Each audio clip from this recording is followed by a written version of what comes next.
আসসালামু আলাইকুম রাহমাতুল্লাহি ওয়া বারাকাতুহু। আর নতুন একটি ভিডিওতে আপনাদের সম্মুখে হাজির হলাম। আলহামদুলিল্লাহ, যে যেখান থেকে ভিডিওটি দেখছেন সকলকে জানাই আন্তরিক ধন্যবাদ এবং মোবারকবাদ। যারা এই চ্যানেলে নতুন আছেন তাদেরকেও অন্তরস্থল থেকে ভালোবাসা জানাই। যারা এখনো সাবস্ক্রাইব করেননি অবশ্যই সাবস্ক্রাইব করবেন এবং পাশে থাকা বেল আইকনটি টিপে দিবেন ইনশাআল্লাহ।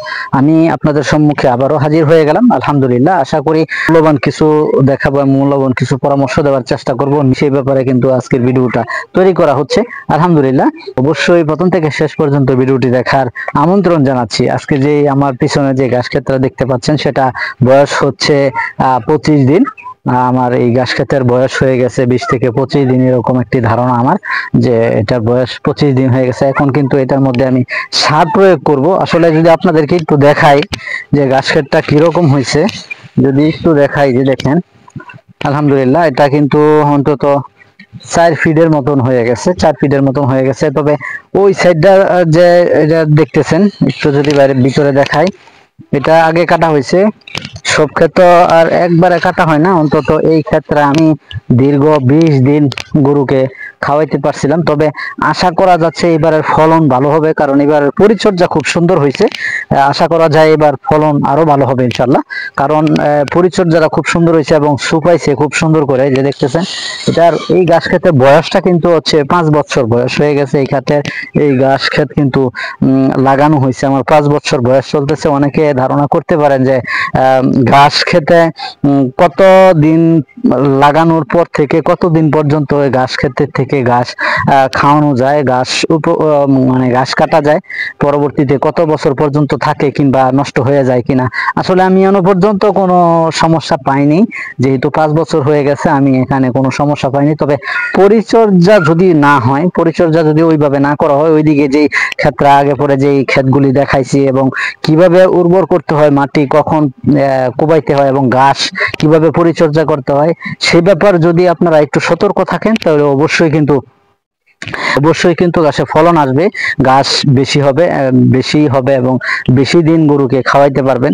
এই জমিও ভালো থাকবে এবং ঘাসও উর্বর হবে এবং ঘাস অনেক দিন পর্যন্ত, যেহেতু আমার এখানে 5 বছর হয়ে গেছে, সেহেতু আপনাদেরও 5 বছর হয়ে গেছে, আপনারাও কিন্তু অনেক দিন যাবত এই ঘাস ক্ষেত পরিচর্যার মাধ্যমে অনেক দিন যাবত খাওয়াইতে পারবেন। কিন্তু এখানে ওই দেখতেছেন যেটার কথা বলতে চাচ্ছিলাম, এটা এদিকে বড় থাকার কারণ হচ্ছে যেহেতু 20 থেকে 25 দিন হয়ে গেছে, এদিকে কিন্তু একটু বেশি হয়েছে সময়, 30 দিনের মতন হয়ে গেছে। এখানে এদিকে একটু কম সময় হয়েছে, কারণ ওই পাশ থেকে কিন্তু আমি গরুকে খাওয়াই আস্তে আস্তে এদিকে গেছি, এই জন্য এদিকে একটু ছোট রয়ে গেছে। যেহেতু ছোট রয়ে গেছে, পুরো ক্ষেতেই আমি কিন্তু এখন সার দিয়ে দিব। কি সারটা প্রয়োগ করতেছি আপনাদেরকে অবশ্যই দেখাবো ইনশাল্লাহ।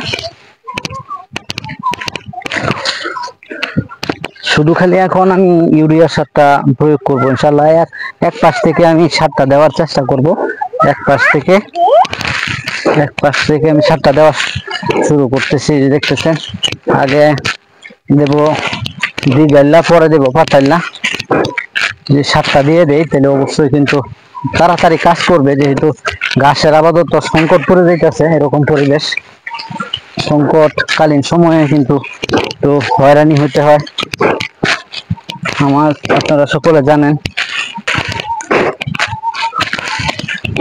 আপনারা আসলে জানেন আমি ঘাস দিয়ে গরু লালন পালন করে থাকি। সংকটকালীন সময়ে কিন্তু খুবই খারাপ অবস্থা, এবং আপনাদেরকে তো সবসময় জানায় থাকি যে আমি খের কিনি না। এই বছর খের আমার কিনি নাই, আস্তে আস্তে ঘাস অবশ্য বাড়ানোর চেষ্টা চলতেছে, বাড়াবো ইনশাল্লাহ। যেহেতু এদিকে বেশি বড় হয়ে গেছে, এইদিকে ঘাস খেতে সারটা দিতে একটু কষ্ট হয়, বেশি বড় হইলে কিন্তু কষ্ট হয়ে যায়, তারপরও দিতে হয়। যে দেখতেছি কিভাবে দিই, যেদিক দিয়ে একটু বড় হয়ে গেছে ঘাস, এদিক দিয়ে অন্যরকম ভাবে দিতে হইতেছে। আশা করি আপনারা এখান থেকে কিছু বুঝতে পারবেন ইনশাল্লাহ। এইভাবেই কিন্তু আমি পরিচর্যা করে থাকি আসলে।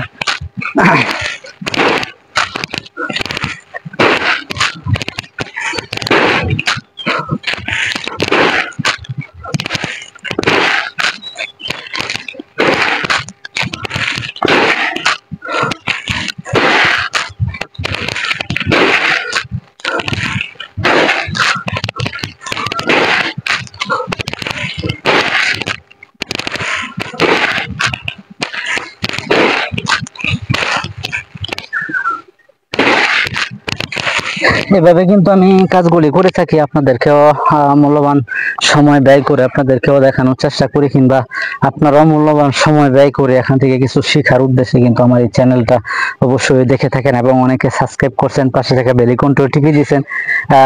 অনেকের ভালো লাগার ক্ষেত্রে এই কাজগুলি করছেন, আলহামদুলিল্লাহ। আসলে এই কাজগুলি কিন্তু করি আমি আপনাদেরকে বোঝানোর উদ্দেশ্যে, যেহেতু আমি খামার জগতে আছি, খামার কিভাবে উন্নয়ন করা যায়, খামারকে কিভাবে উপরে উঠান যায় সে ব্যাপারেও কিন্তু ধারণা দিই, ঘাস ক্ষেত কিভাবে পরিচর্যা করি, কিংবা ঘাসে পরিচর্যার মাধ্যমে কিভাবে সফলতা আসে, ঘাসের মধ্যে ঘাসের ফলন কিভাবে ভালো হয়, এ ব্যাপারে কিন্তু ধারণা দেওয়ার চেষ্টা করি। আজকেও কিন্তু আপনাদেরকে একটি ধারণা দিতেছি যে এখানে ঘাস তো মোটামুটি আলহামদুলিল্লাহ ভালো হয়েছে, যেহেতু 5 বছর হয়ে গেছে, তারপরও আলহামদুলিল্লাহ খুবই সুন্দর হয়েছে ফলন ঘাসের। তবে আশা করা যাচ্ছে এটা আর 20-25 দিন পরে অবশ্যই এই ঘাস ক্ষেতেতে ঘাস কাটা যাবে ইনশাল্লাহ। আমার এই ঘাস ক্ষেতের জন্য দোয়া চাই, গরু যেহেতু আছে, গরুকে খাওয়াতে হবে। যেহেতু এই কাজগুলি করতেছি, আল্লাহ তাআলা যেন শরীর স্বাস্থ্য ভালো রাখে, কাজগুলি যেন সঠিক সময়ে সঠিকভাবে করতে পারি, এবং তাদের সামনে এই ঘাস যেন সঠিক সময়ে পরিবেশন করতে পারি, তারা যেন এই ঘাস খেয়ে আসলে দুধ বেশি হয়। ঘাসের মধ্যে অত্যাধিক পুষ্টি, আপনাদেরকে তো আসলে জানালাম। আমি তো যেই ঘাস, সম্পূর্ণ ঘাসই কিন্তু আমার যারা হাইব্রিড ওয়ান, যারা হাইব্রিডের মধ্যে কিন্তু 18% প্রোটিন আছে। অনেকে কিন্তু আমার কাছ থেকে কাটিং নেওয়ার উদ্যোগ নিচ্ছেন, কিংবা নিবেন আশা করি ইনশাল্লাহ। তবে আপনাদেরকে সঠিক সময়ে দিতে না পারায় আমি কিন্তু দুঃখিত। আসলে আমি আরো 15 থেকে 20 দিন পর্যন্ত আমার লাগবে ঘাস কাটিং হতে, আমি কিন্তু আপনাদেরকে দিতে পারবো ইনশাল্লাহ। যারা আমার এখান থেকে কাটিং নিতে চান, প্রত্যেকটি জেলায় কিংবা প্রত্যেকটি থানায় আমি কিন্তু দেওয়ার চেষ্টা করব ইনশাল্লাহ। কিভাবে দেওয়ার চেষ্টা করব সেটা হচ্ছে যে কুরিয়ার সার্ভিসের মাধ্যমে, সুন্দরবন কুরিয়ার সার্ভিস, আরো অনেক কিছু কুরিয়ার সার্ভিস, কারণ কুরিয়ার সার্ভিসের মাধ্যমে কিন্তু আমি অনেক কিছু নিয়ে আসছি অনেক জায়গা থেকে, আপনারাও কিন্তু নিতে পারবেন ইনশাল্লাহ, আপনারা নিতে পারবেন।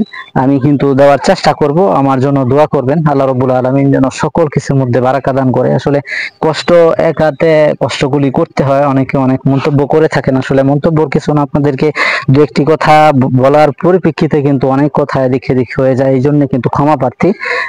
যারাই আমাকে মহাব্বত করেন, আসলে বলবো আরো মহাব্বত করবেন, এবং সকলে মহাব্বতে অনুপ্রেরণায় কিন্তু আমি এগিয়ে যাচ্ছি আলহামদুলিল্লাহ। আমার জন্য দোয়া করবেন, আমার খামারের জন্য দোয়া করবেন। আসলে খামারের স্বপ্ন ছাড়া কিন্তু কোনো কিছুই হয় না। আমরা স্বপ্ন দেখতেছি উপরে ওঠার, স্বপ্ন দেখতেছি বড় হওয়ার, স্বপ্ন দেখতেছি বড় খামারের মালিক হওয়ার, হতে পারে ইনশাল্লাহ। আল্লাহ তাআলা হয়তো একদিন না একদিন উপরে উঠিয়ে দিবে ইনশাল্লাহ।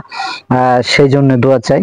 আমার ফ্যামিলিতে যারা আছে সকলের জন্য দোয়া চাই, আল্লাহ রাব্বুল আলামিন যেন সকলকে কবুল করে। আমার জন্য দোয়া চাই। আসলে এই কাজগুলি করি, যদি ভুলভ্রান্তি হয়ে যায় ক্ষমার দৃষ্টিতে দেখবেন। আরো নতুন কোনো ভিডিওতে, নতুন কোনো আঙ্গিকে, নতুন কোনো পরামর্শ দেওয়ার জন্য আবার হাজির হয়ে যাব। আজকে এই পর্যন্তই, আবার নতুন কোনো ভিডিওতে হাজির হওয়া, আমার তৌফিক ইল্লা বিল্লাহ। সে প্রত্যাশায় সকলে ভালো থাকবেন। আসসালামু আলাইকুম ওয়া রাহমাতুল্লাহি ওয়া বারাকাতুহু।